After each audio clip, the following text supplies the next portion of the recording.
Good evening, everyone, those of you who are very loyally sitting here. And I think the loyalty is for the wonderful cause and wonderful people like Dolly Thakur. The reason why I'm here, she's been telling me to come for the last 4 years and I've been saying no, so this time I said I have to. Well, thank you for this lovely, lovely evening, which truly was very inspiring. I don't think after all this lovely music we want to hear some big yarn about gender. I think we are here because we truly believe that the world needs to be a more compassionate, a more equal world.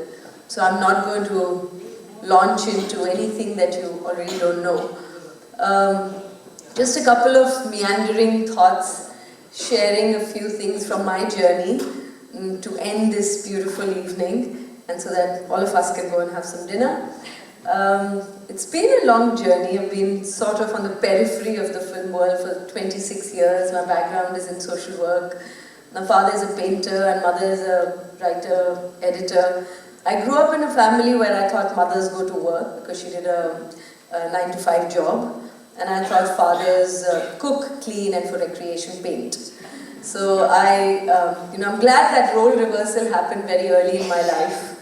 But as I grew up, I realized and had this rude shock that no, the world isn't like this. The world is a little different. So while lots of women have inspired me by their courage, I mean, Indira Jaising, who was here, she's been really one of my heroes.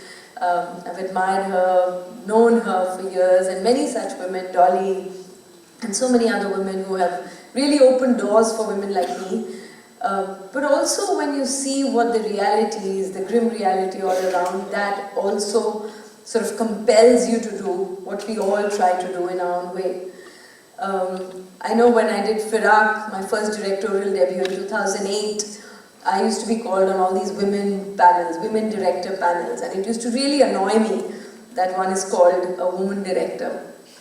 And they used to say, so what does it feel like to be a woman director? And I said, well, I don't know it any other way, so I don't know if I can answer that.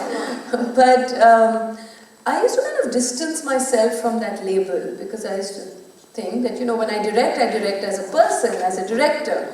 My gender doesn't play that role. Of course, my life experiences surely impact my choices, the way I conduct, my female gaze is something that's my instinct. But I'm not aware of it, I don't do it as a woman director.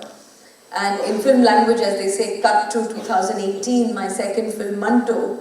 And when people would ask me still the same questions, although from 5 women directors that I knew in 2013, and I'm talking about Indian women directors, to many more in 2018, I felt something had shifted in me, and I realized, how we realize that we have changed? It's only through our responses. Otherwise, at the core, we are probably the same person we were when we were 10, 12, 20.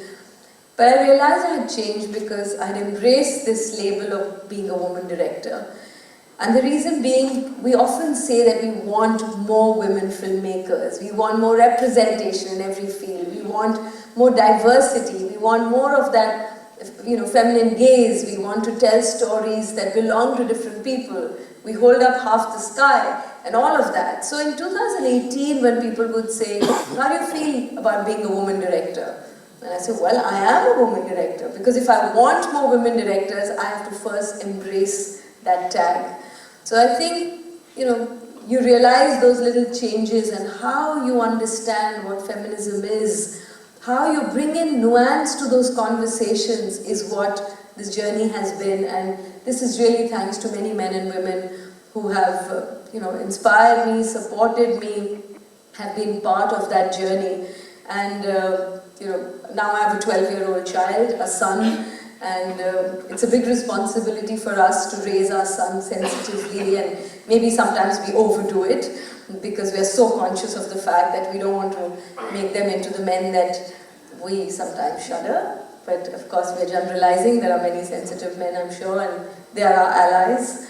But I know that recently I was telling a friend that 100 years ago, I can understand why things were the way they were. But today, 2022, we still have to talk about these gender issues again and again. We still are talking about empowerment.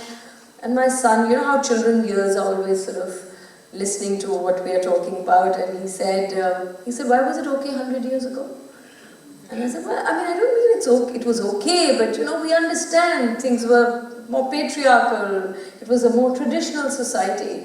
And he said, yeah, but at that time, if they thought it wasn't okay, maybe it wouldn't have been the way things are today. And I thought that was rather wise of a 12-year-old child to say that, but it's true that we do, you know, sort of not forgive, and forgiving is a nice, noble thing to do, I think, but we sort of let go of a lot of these things and we say that it was okay to suffer that, it was okay that that happened, and now we must change.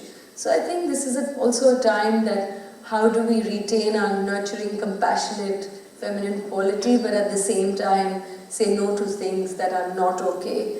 And I'm learning some of that from this new generation that is, I think, calling out more things than probably we grew up learning to call. We just grew up being, in some ways, more tolerant of a lot of intolerance. But well, this is not the time to sort of talk too many heavy things, because I think music and art and writing, all of this is so empowering, and it says so much more through the arts and through the written word that no amount of giving a talk can do. So today is really a celebration of all those women who, through their work, have opened more doors to other younger women, who have told their stories despite all the problems they have faced, who have celebrated with other women. So it's really been an evening of, sometimes you do come in a little cynically, I've been asked, so I'm here. But then you go back saying that, well, my heart is full and I've just met so many wonderful people, and I go back, with more of a reaffirmation and more of a, you commit yourself again and you kind of feel happy about what you do, and you know that you have to do a lot more, that all of us can stretch ourselves much, much more. But thank you, everyone.